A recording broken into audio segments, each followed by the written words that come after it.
everybody, to the Friday edition of the Yamhill Leadership Roundtable. For today, at the moment, we have Joya Goodrum from the McMinnville Chamber of Commerce. We've got Casey Kula. We've got Commissioner, and I'm going to try to make a joke, and I'm not going to, Commissioner Rick Olson.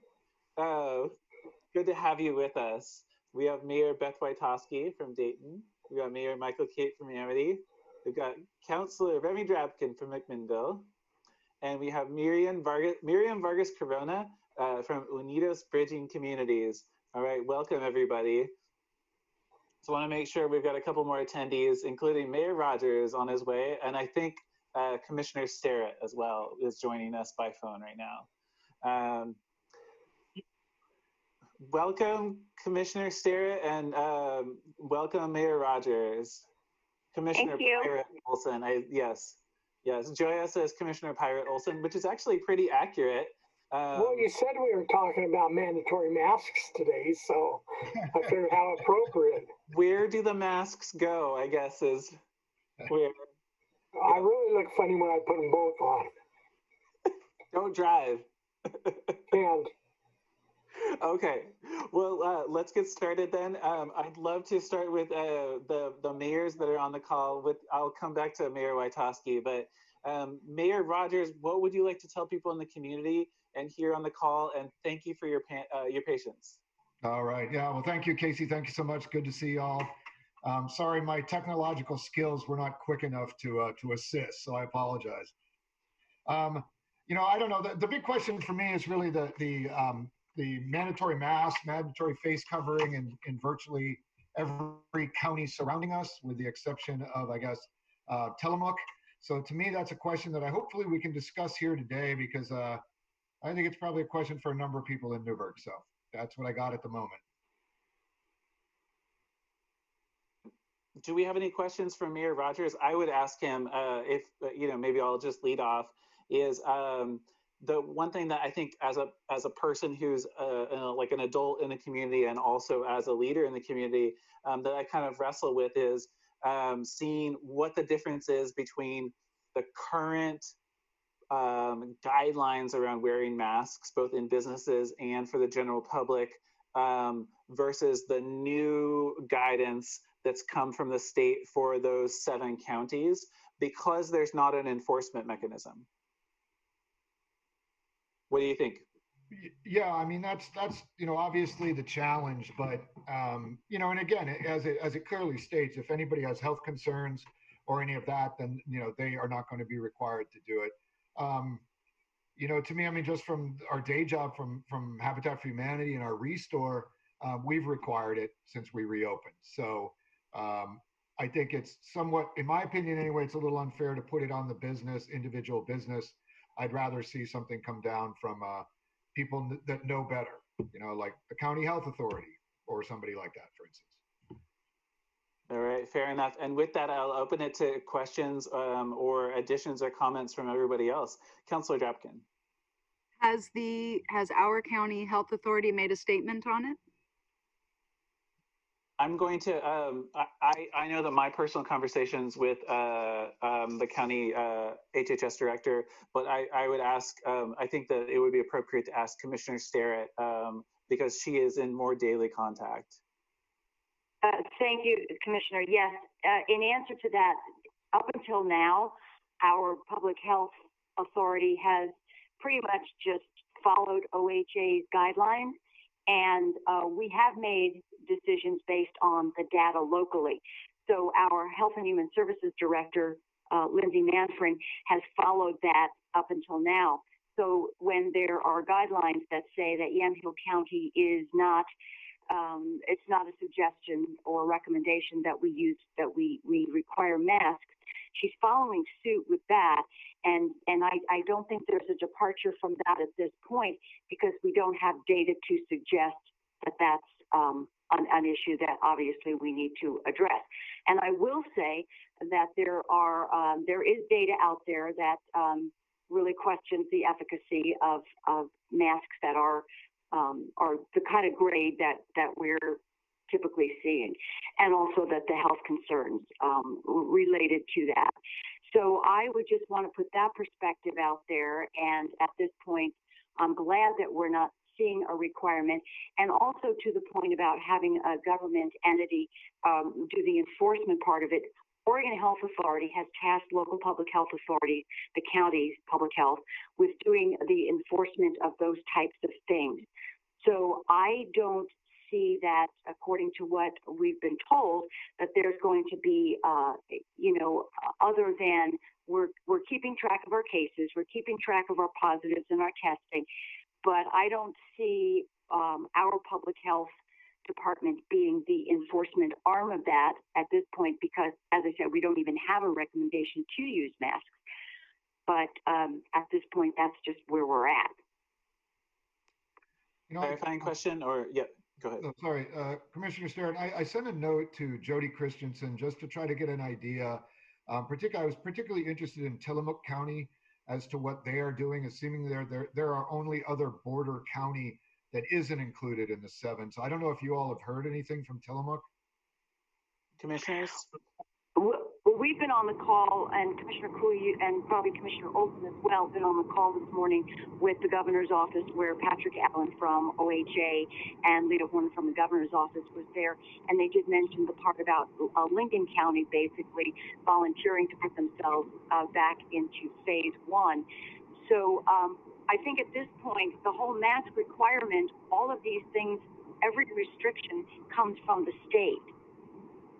So I'm not aware of anything other than they're going along with what the state is recommending. Right. My option, and this is Rick again, Commissioner Starrett. So my understanding from the release from the OHA is that counties can opt in. So you can opt into the group of 7, like I said, that surround us based on our own indication. So that's what my question was, is whether Tillamook is thinking at all about opting in, given where they're located. I don't know. I don't know what they're thinking. I know that there were the 6 counties, the mandates for the 6 counties, and then Lincoln County opted in, and it was a board decision. It went through the Board of Commissioners. So the county elected body can go ahead and make that decision to opt in, and then they take that to the governor's office. I know Commissioner Olson has another comment. Yeah. Yeah, I know talking to one of the Tillamook County commissioners, they now don't intend on actually opting in or making any changes themselves. They said, just as Commissioner Starrett says, is they'll follow the directions of the governor and the OHA, and for the 7 counties. But since Tillamook County is not one of those counties, that they don't plan on optioning into that, they think it'll be moving backwards. All right, thank you. Does that, Mayor Rogers, does that help you have a sense of? Yeah, it does. I guess I'll go out and say that I'm not as opposed to having masks be worn in public spaces.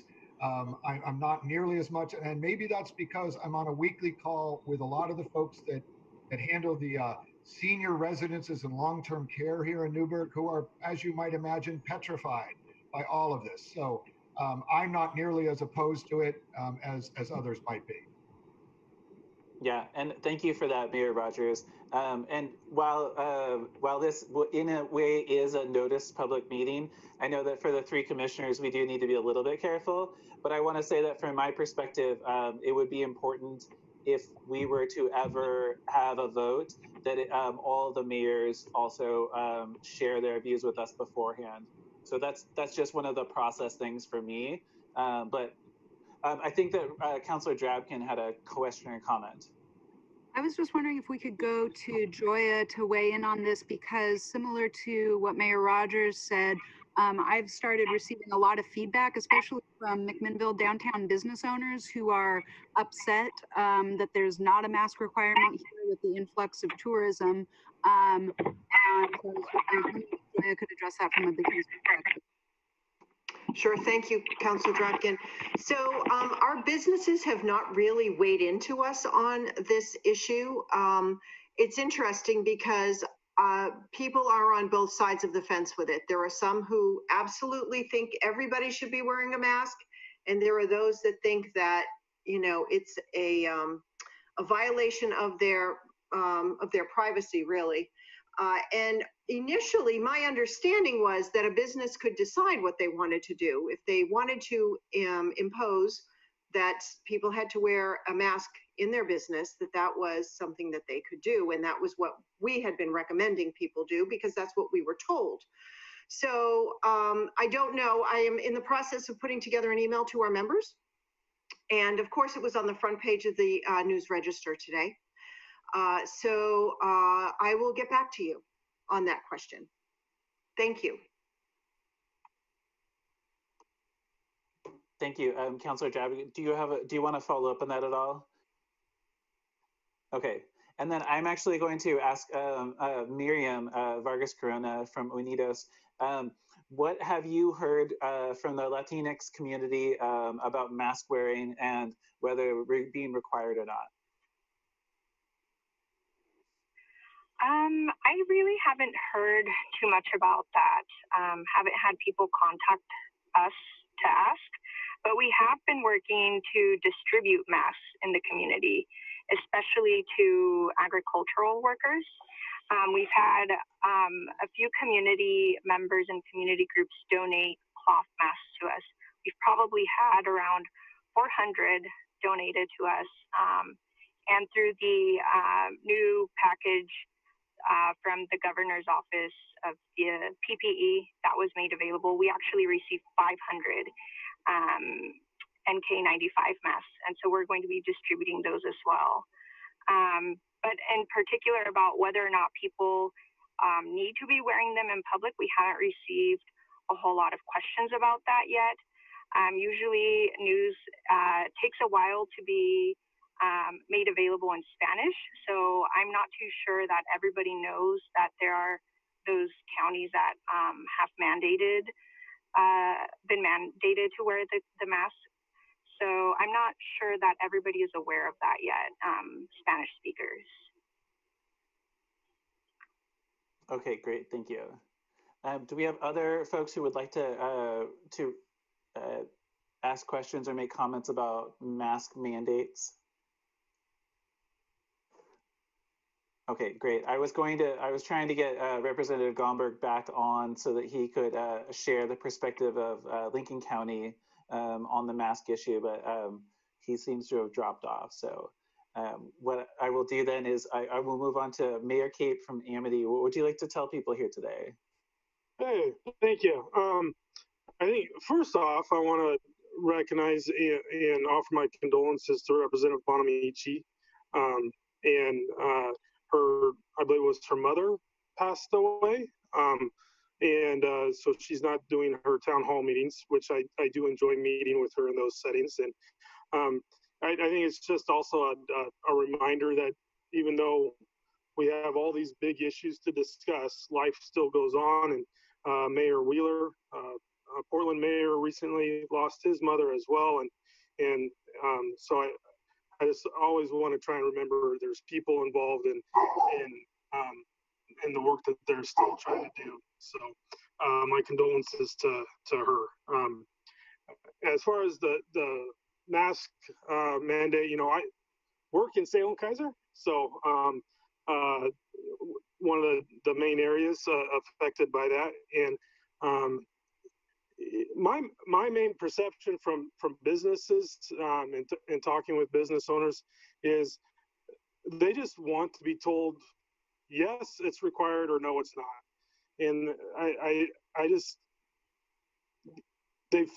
the feedback I get is they feel it's still ambiguous. It's like, well, yes, you can, but you don't have to. And that is kind of the truth. And it's well, is there a health reason why we should require it? Our employees, a lot of employees in those areas really feel like they want that protection because they're interacting with so many people. And then there's also the ambiguity. I even just reading the announcement like this morning again, it's, well, any kind of a face covering. It doesn't have to be N95. It doesn't have to be surgical quality. It could just literally be a thin scarf across your face. And yes, that probably does provide some added protection, but at what level, you know? And so I think that's just that there's still this level of ambiguity. And I think the vast majority just want to be told yes or no. Make it simple, make it direct, and then let's move on. And that's my 2 cents on that, for what it's worth. So I think that's about all I got, really. So thank you. Great, thank you very much, Mayor. It's really helpful to have your perspective, both with the Salem Keizer School District and working in Marion County. So thank you for sharing that. I think that in our world, and I'm seeing a nod from Mayor Rogers, at least, it would be wonderful to have more certainty than we have. I know that for me, it's challenging to try to communicate to people, oh, the guidance changed. Or no, that's what they mean when they say that is this. And I also recognize how challenging it really is for the governor's office and the OHA to try to give us guidance on a novel virus, right? When the information comes in differently from different sources, and when the CDC says, oh, well, now the preponderance of evidence is this rather than this. So I recognize the challenge in that and the contradiction. You know, I've shared, actually, Councillor Drapkin and I have gone back and forth on the mask thing, on the mask issue and wearing masks in general a number of times as we try to figure out what's the public health guidance and what's the science behind it. And I, you know, for me, I've just maintained that I want to make sure that we're following the best science that's available, and also respecting people's wishes to stay healthy and their wishes to not wear masks if they don't have to. So I know it's very challenging, but I appreciate you introducing that uncertainty level. Thank you. Are there questions for Mayor Cape? All right, well, I will move us on to Mayor Wytoski from Dayton. What would you like to tell people today? And thank you for getting us on. I'm so sorry for losing track of time, trying to get rid of all my stuff at Goodwill, but I do not regret going because I got rid of a bunch of stuff and that feels really great. So I am sorry I lost track of time though. You know, I would actually have really similar comments to the other mayors who spoke before me. I think a lot of the business owners that have spoken have, you know, they've the ones who have tried to require masks independently have had a hard time. I know it's anecdotal, and maybe Mayor Rogers could share a little bit about his experience too, but I can tell you that I've had business owners that have signs up saying, you know, as a courtesy, we're asking you to wear masks, and that people become very aggressive with that type of signage, at least on occasion, and will come in unmasked simply to let everybody know that they can come in unmasked, and make kind of a statement about that, which is, you know, unfortunate. I know it's frustrating for business folks to have that experience. I will say that we've had that experience at City Hall in Dayton. We are providing masks at the door. And asking, our lobby is very, very small. So we're asking for one resident to come in at a time and to put on a mask. And we have people come in the door when someone else is already in there, refuse to put on a mask, throw their water payments down, and just let everybody know that they're not going to wear a mask and that they're not going to wait. And I think that unfortunately, that type of behavior is happening in businesses and in you know, other establishments. And so I think, you know, where Mayor Cape is hearing, you know, they just want to be told, are we requiring them or are we not? I know at least for some folks, it's coming from those types of experiences that they don't feel like they can just say, in our business, we want you to wear a mask, because if they do that, they kind of get targeted. They kind of have some uncomfortable conversations. And if it's just uniform, if it's universal, there's sort of that, if it's a broader expectation, there's not the pushback at those individual locations, I guess. Of course, since that isn't a requirement for Yamhill County right now, I expect our businesses and offices will continue to kind of have those tough conversations. Generally, I actually would, support the current situation of people being able to make those decisions on their own and business owners being able to make those decisions on their own and having that happen really at the local level.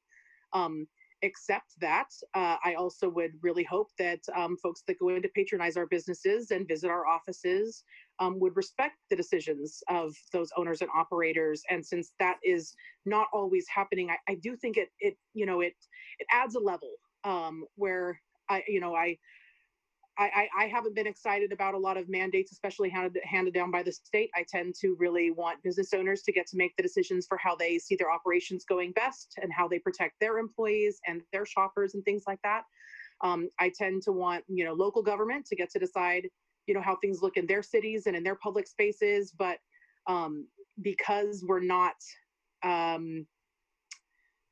because there's so much pushback when that's happening, here, but not there. And it's that kind of thing. I do think it's kind of prompted this handed down decision from the state, unfortunately.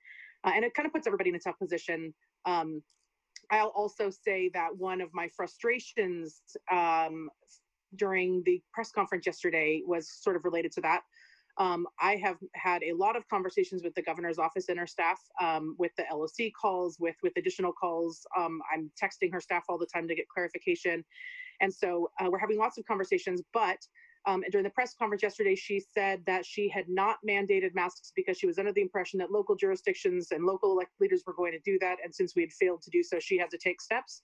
That was frustrating. I felt like we were blaming local leaders for the state choosing not to act earlier. That didn't feel right, and that didn't feel fair. I have not missed meetings that I'm aware of, so I don't know when there was a meeting where the local leadership said, yes, we're all going to require it in our jurisdictions, and then didn't do so. But if that meeting happened, I guess I did miss it. And I generally really would support that type of decision making where we get to make those decisions locally and in our businesses and in our communities.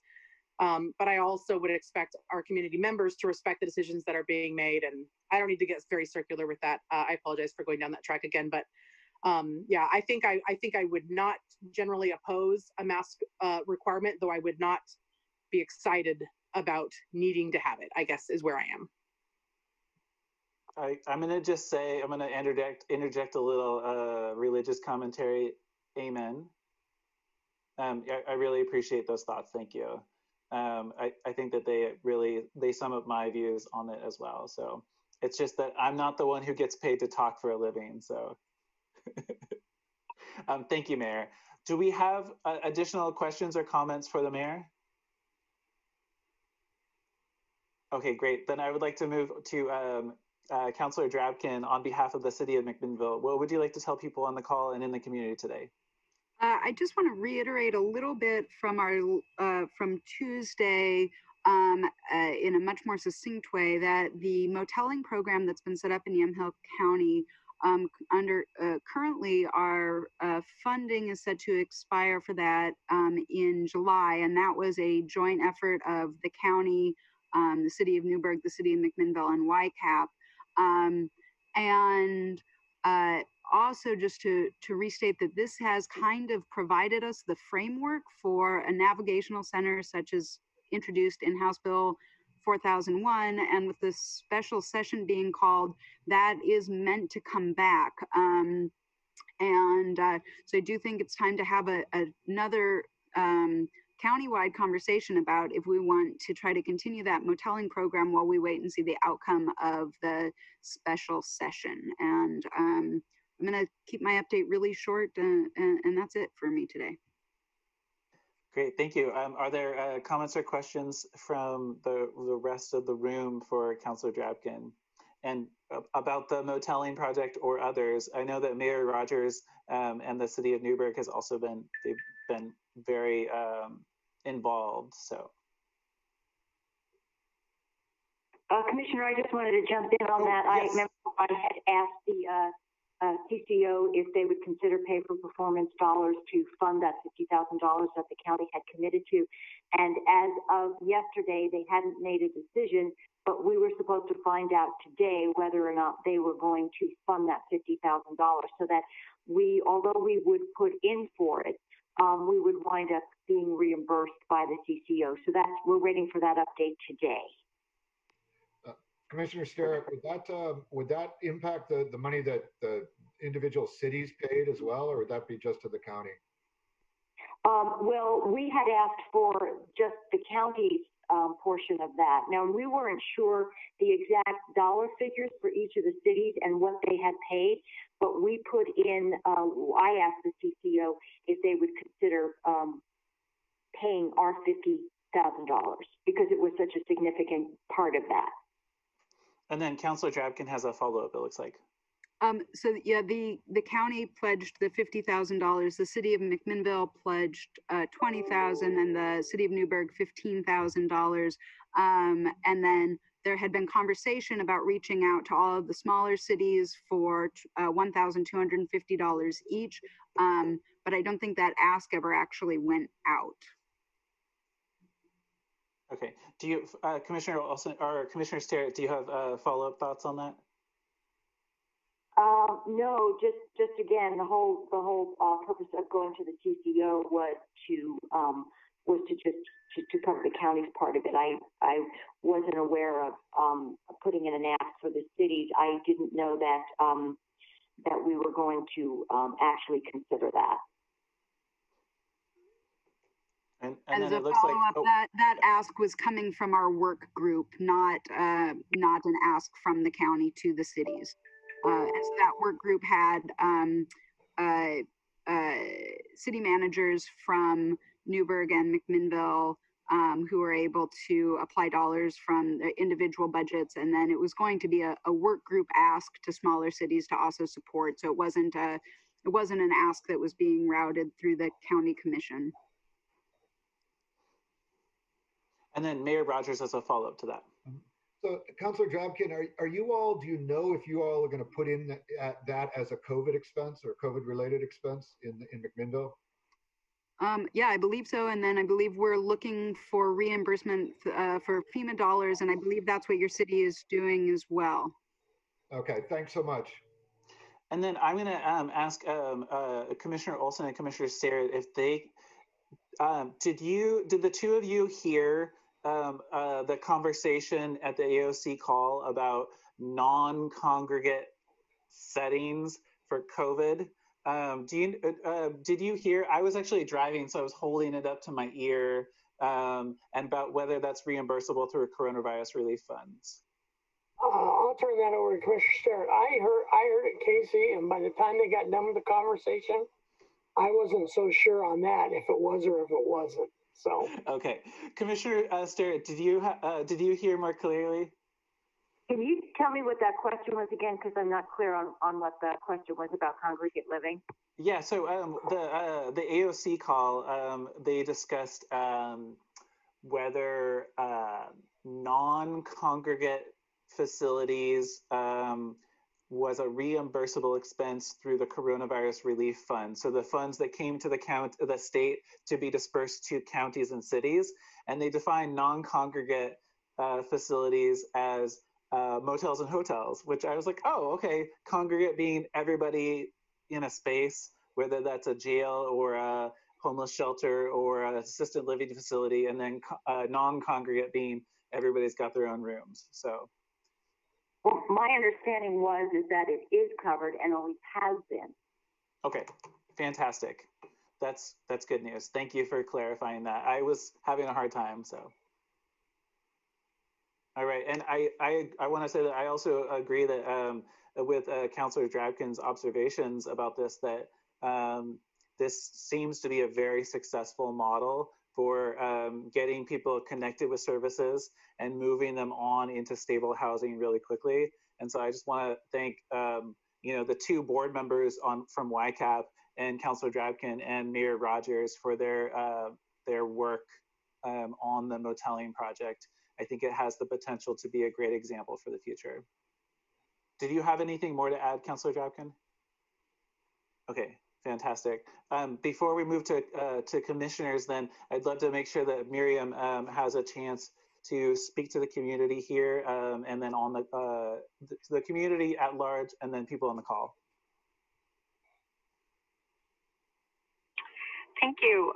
Well, I'll start by saying happy Juneteenth to everybody. I'm actually in the parking lot waiting to go into the Chehalem Cultural Center for their Juneteenth celebration. It's been a rough past couple of months, and I think the last week has brought us brief moments of joy. First, I'm also celebrating the Supreme Court decision that affirms that transgender people can't be discriminated against in their workplace, and also that the DACA program is here to stay. So both of those things were moments of joy for our community. So just wanted to bring that up, because I think all of those things are important. Some updates about what Unidos has been doing. So this Monday was our first day where we took phone calls to help people apply for the Oregon Workers Relief Fund.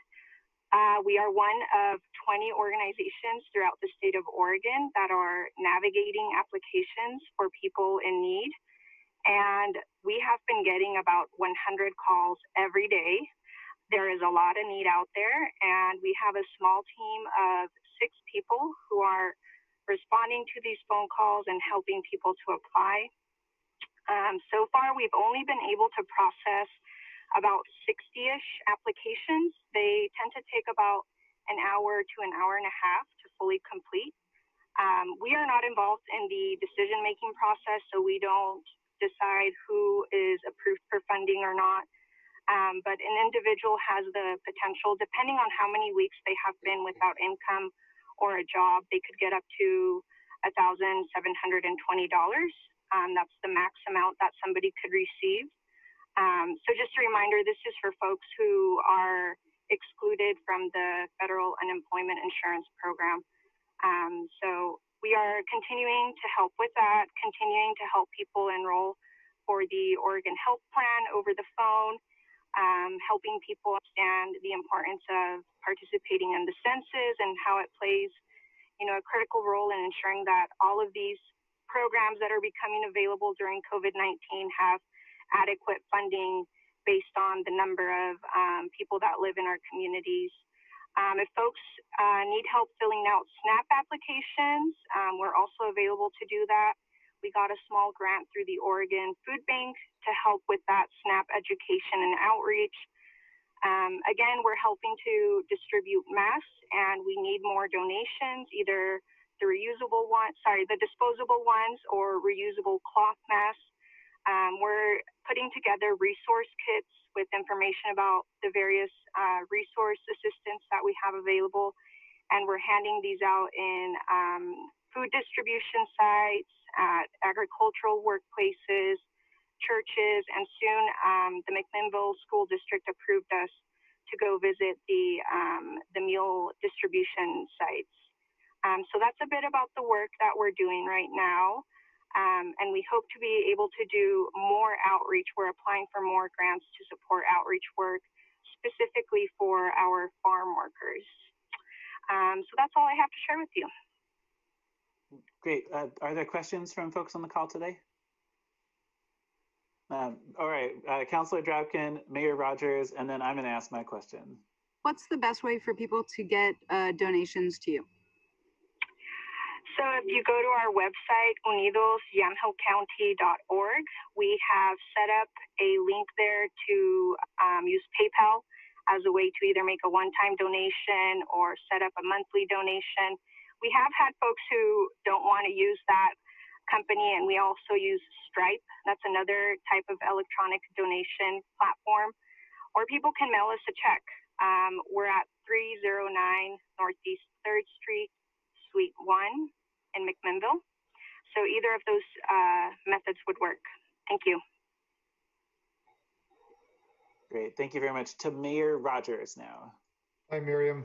Thank you for being on the call. I just wanted to make sure, I think you probably knew through Jules, but the City Council, Newburgh City Council did pass a resolution in support of the Oregon Workers Relief Fund on Monday.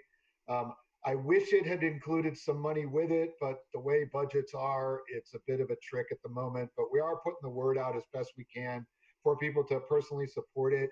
And then we have a call on at 2 o'clock, and I'll put the word out with our partners in the community about your need for masks as well. So hopefully that'll Thank you. Of course, thank you. Thank you. That means a lot. Thank you for passing that resolution. And then it looks like Commissioner Olson unmuted himself, so maybe he's going to ask you something, or maybe he's just getting ready. I'm just waiting for you, Casey. Okay. So Oh ask my your gosh. question. My question is gone. How about this? I'm really grateful for Unido's work. I find that when I have questions or somebody comes with a question to me about the Latinx community, I often think, oh, well, let me check with Unidos. And then I think, wow, it would be really nice if, one, if you had more support, but also if there were more partners. You know, I often say, oh, well, Virginia Garcia and Unidos, obviously, those are the two, but you can't do it all. And so I just want to acknowledge that I really value the work that you do, and you need more help. And then it looks like Joya has a comment for you. Oh, can't hear you. Commissioner Olson, was he going to say something, or? No, I'm just waiting. Go ahead. Okay. So, Miriam, I know someone that has a lot of masks that she bought, like 20,000 of them, that she can sell, and they're like 32 cents a piece instead of 72 cents a piece. So if that's of interest to you, I can shoot you her contact information. I know you'd have to pay for them, and it would be better not to have to pay for them. But at that price, it's if that's of help to you, I'm happy to send you that information, and I'll shoot it to you in an email. Thank you. Yeah. At this point, we're hoping to get them donated, but if resources become available, I'll reach out to you. That sounds good. All right. Thank you very much. Any further questions for Miriam? Okay, it's warm in here too, just so you know, Joya. We're not in the same place though. All right, Commissioner Olson, what would you like to tell people in the community and on the call here today?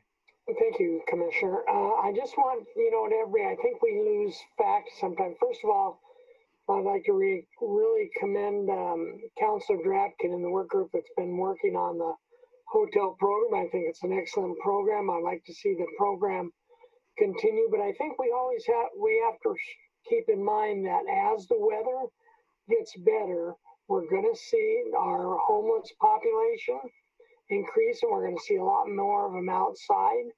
So I think it's very important that we think about how, as a community, that we support other organizations such as the Gospel Mission and everything, because they're totally overstrapped too. And so I think we can't lose fact that even though we have good programs like the hotel program, and that the county has good rentals if you're available if you're in our system, we do have that group of people that we'll always have. And it really came out to me when I went to Salem to have my surgery, was that they cleaned up downtown Salem, and now they're just, as the weather's coming back, you're starting to see a lot more homeless people. So we can't keep those people and not keep those people in mind, especially during the COVID, because you see, 15, 20 of them congregating together without any social spacing, playing their games, listen to their music. So I just hope everybody remembers that we do have a regular homeless population too, and we have to remember them when we're fighting all this COVID stuff. And that was my only comments. Okay. And Councillor Drapkin, follow up? Yeah, Commissioner, if you don't mind me responding, I think that's one thing about this program that is most striking, is because the way people are prioritized for this program is those who are most vulnerable, and therefore we're actually reaching into a lot of the community that previously would be considered difficult or almost impossible to house. So I can give you multiple examples of people that have now achieved housing. There was a vet that's been homeless for 2 years, and I always want to be careful not to overshare, but for individuals' privacy, but that person had been in our systems, not, when I say our, I mean our greater Yamhill County service systems for 2 years, and was considered chronically homeless, and that person has achieved housing. There's another person that was previously on Dustin Court, considered chronically homeless, and that person has achieved housing. I think that's one reason I'm trying to get clear messaging out about this particular program, is because it's allowing success for individuals who wouldn't have success in more typical shelter programs. And of course, there's no one program that can address homelessness at large, but this is amazingly letting us get people into programs and housing that would have been considered chronically homeless, and where we would have previously felt we didn't have the capacity or means to serve them. Okay, thank you, Remy. And I realize that. And I think that's good because it does give them another place to go, especially the hard to service ones. And that's why I think it's such an excellent program. And maybe, Remy, can you tell me or tell the group, since that program has actually started, has there been anybody that's actually walked away from the program that you know of? Yeah, we've had 2 exits back to the street. Let me see if I can pull up my stat sheet, my most recent stat sheet here to reference so that I don't give you any misinformation. So since March 17th, we've served 54 households. That's a total of 83 people. 64 are currently enrolled in the project. 31 of those are over the age of 55. 15 of them have recent histories with domestic violence, and 5 more are currently fleeing domestic violence, and 7 are vets. Their disabilities, 29% report mental health concerns, 22% report substance use concerns, 15% report developmental disabilities, and 100% of those households report a chronic health condition. I can give you stats or forward this stat sheet to you as well about where people entered from. But then in terms of project exits, 3 households have self-housed. 3 households have housed through YCAP's supportive housing projects. Those people are medically fragile or fleeing domestic violence. 1 person was housed with between YCAP and the Housing Authority. 2 have been placed in physical rehabilitation centers. 1 has been placed in a substance abuse facility. 2 have exited back to homelessness, but are continuing to work with YCAP staff for stable housing plans. 1 person has exited and has been lost contact with. Additionally, there are 5 households that have been connected with a housing choice voucher and are searching for apartments. 2 have been connected with veteran fast track vouchers and are searching for apartments. 1 has been enrolled in YCAP's veteran housing project and is searching for housing. 2 have been enrolled in YCAP's medically fragile project and are searching for housing. And 1 has been enrolled in YCAP's home TBA project and is searching for housing. So actually one of our biggest limiting factors right now is availability of housing. So there are 12 households where people are qualified for housing, they're ready to go, everything is in order, including all the vouchers they would need, and there's just a lack of housing. But yes, there have also been unsuccessful exits, but that's by far the minority, and this is a largely successful program. Of course, those numbers can change as the program goes on, and if the program loses funding, or when the funding runs out in July, anybody that hasn't achieved housing at that point will exit back to the street, which will change those percentages dramatically. If we take all of the people that are currently in those motels and we exit them back to the street, then it would read as though the program was unsuccessful when in fact the program had run out of money. Yeah, Remy, of course, Councillor, I want to thank you for that, because I'm glad you put all the successes, the high percentage of successes we've had, because I think this, when we talk about a navigation center area, this harkens me back to the old days when Howie Harkema first one came to the city council and wanted to investigate a compass center, which is basically the same kind of thing, and the city elected, really, and the county elected not to do anything about it at that time. And that's why I'm glad to see that this kind of programming is essential, that this kind of program continue. Funding is going to be an issue, but when you look at the successes especially, there are a lot of people in what you listed that if it wasn't for this program would be on the streets. And so I'm glad you could talk about all those successes, because they definitely are. And I think a lot of people would probably like to get that status report every so once in a while to just see what the status is. Because if nothing more, it helps by public education and what the program really does. Because it's a fantastic program, and I think we have to build on those successes. And letting it drop is not the way to go. So thank you, Councillor. Continued update here. Thank you, sir. Yep. I was just about to call in Commissioner Starrett, but I think she's moved on to another call. I want to reiterate too that I've been very impressed with the success of the program, the motelling program, and I think that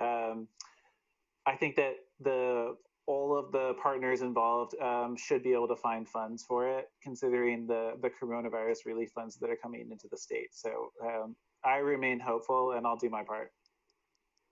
All right, well, with that, let's go to Joya Goodrum from the McMinnville Chamber of Commerce, and thank you for your patience. Not a worry. Thanks for having me again. I appreciate it. Very quick update. Lemonade Day, my favorite day of the year. We had to move, and it's going to be August 15th. So kids that are interested in participating in Lemonade Day, we're going to have a bag pickup at the chamber on this 27th, which is a week from tomorrow. And then we're going to do another one because we give out the bags. It has great information in it. We would love to have as many kids participate. And, you know, you can still have a lemonade stand and follow, you know, social distancing and good hygiene and those kinds of things. So we're excited, and we've already been in touch with health department. I had a great conversation with the director, Lindsay Manfred. And so we've got some plans on what we're going to be telling kids that they need to be making sure that they're doing during this time. You know, we had to cancel Turkey Rama, and I'm sorry for that, but we're going to make it better next year. And so we're planning for that. And then we're working on a business support series of webinars that will be helping our businesses get back to work. One of them is on, you know, creating an online store. Another one is going to be on how to use our chamber website for marketing yourself. And then there's a third one, which was still tossing the topic around on that. And then our first in-person greeters is going to be on June 26th. It is outdoors. We will be social distancing, and we will have masks provided. But we are not going to require people to wear masks because we don't have a mandate that says we do. So we'll be letting people make their own decisions because people are adults, and we should give them that option, I think, in my opinion. But that. I really appreciate, Joya, those qualifiers.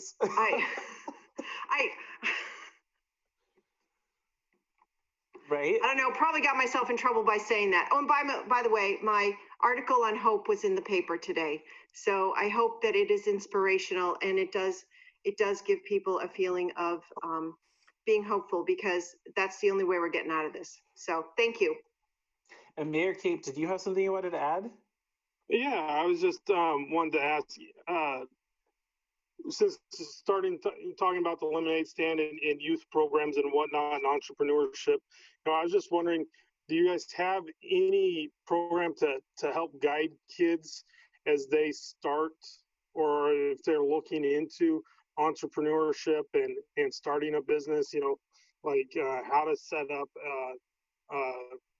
invoice, what type of expenses to track, how do you track those expenses, and you know, as well as income and receipts payable and yeah, that kind of stuff. So actually the Lemonade Day program, we pay to participate in this program, and we get these booklets, and they come in English and Spanish, and so we have Spanish versions as well, and it actually walks a child, and it's written for children, so it's not It's very, it's written for kids, so it's easy for them to understand it.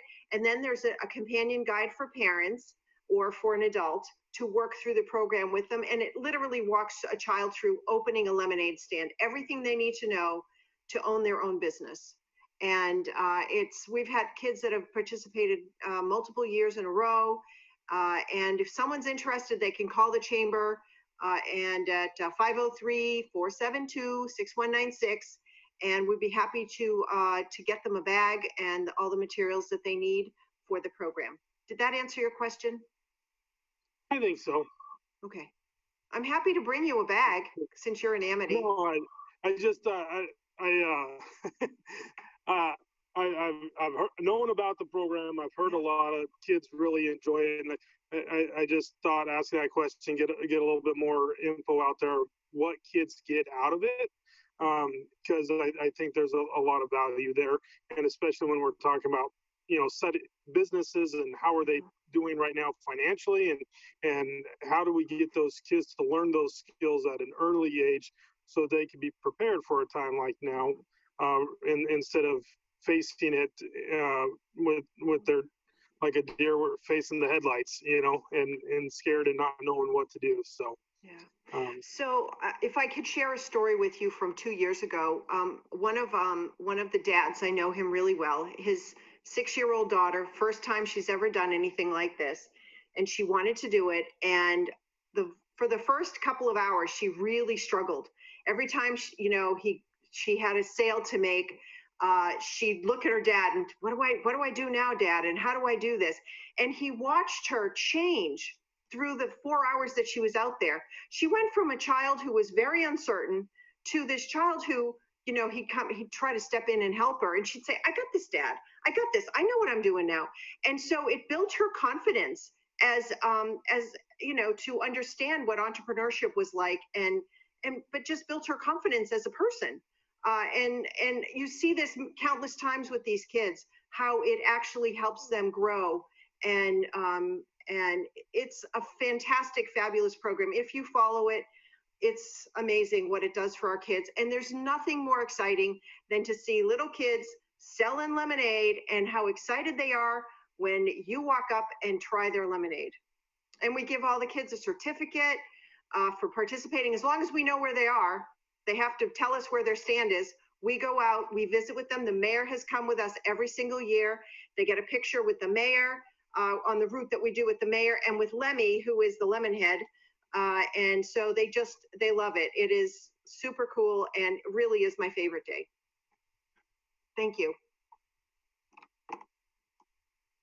Great, thank you very much. I'm really glad that we got that out there. I've wanted this to be a forum for the leaders here to share, the new things and not just coronavirus related. But Mayor Kate made it coronavirus related, and I really appreciate that. I do know that our own farm business, I hadn't realized that we were so conservative in our own budgeting to prepare for things like a pandemic. So that was definitely, during good times we don't take advantage of it, but during bad times we have been okay. So it's an interesting observation. But like Miriam said earlier, I think that in this year it's important to recognize Juneteenth. That's June 19th. It's the last slaves to learn about the Emancipation Proclamation in Texas. We have the Supreme Court's DACA decision saying that the program cannot be ended by executive order, which I think is a really amazing thing for a lot of people in our community. There's a great weight that's been lifted. And I want to recognize that there are so many people in our community who have DACA members in their families. And then the Supreme Court decision that you cannot discriminate based upon somebody's gender identity or sexual preference on, I believe it was Monday. So there's a lot that happened this week to make sure that people are treated equally by our systems. And so they provide for an equal opportunity. And I really appreciate that. So this week gave me a lot of hope in that way. My own interactions with state agencies However, has left me a little bit challenged this week. So more to come on that. But to that end, unless there are any more comments, I want to thank everybody here. Again, the people who are on this call work for you all in the community in so many ways, and they're here for you. And wear a mask if you can. You know, it's the public health is complicated, and public health is all about addressing everybody's needs in the community. So there is, people I believe are right to acknowledge that there is a tension between each individual person's liberties and the giant world that we live in, where our decisions affect everybody else. And so I want to make sure that we're constantly having this discussion, not just about masks, but about everything else. So I really appreciate it, and I'll keep you posted if the governor decides that we also need to wear masks in indoor public spaces. So, hey Casey, yes. I do have one good feeling story like Joya's, and I don't know if you got involved with Diego either, but got a call from us or an email from a local citizen, and I think it went to all the commissioners, that he filed for his unemployment right off the bat, told he couldn't get it, and he was a self-contractor, then he worked for a contractor, then he's a self-contractor, and I know through all the, I got an email from him this morning from all of the work that the commissioners and whoever else helped him out. He said yesterday he got 22 checks for 22 weeks of unemployment. And he said that never would have been possible if not knowing that your local officials are not just county level, but all local officials are really here to help you, not to hurt you, right? Are really here to help you. Your local business organizations are here to help you. So I thought that was an interesting story. Fred thought he was going to have to leave and everything, and he finally dropped his business, and he finally got 22 checks. So that's my success story. Yeah, thank you for that. It was good to see that, and it was good to see all the elected officials who are helping him with that. So it truly takes a village in order to get people their unemployment. Okay, with that, I will see you all next Tuesday.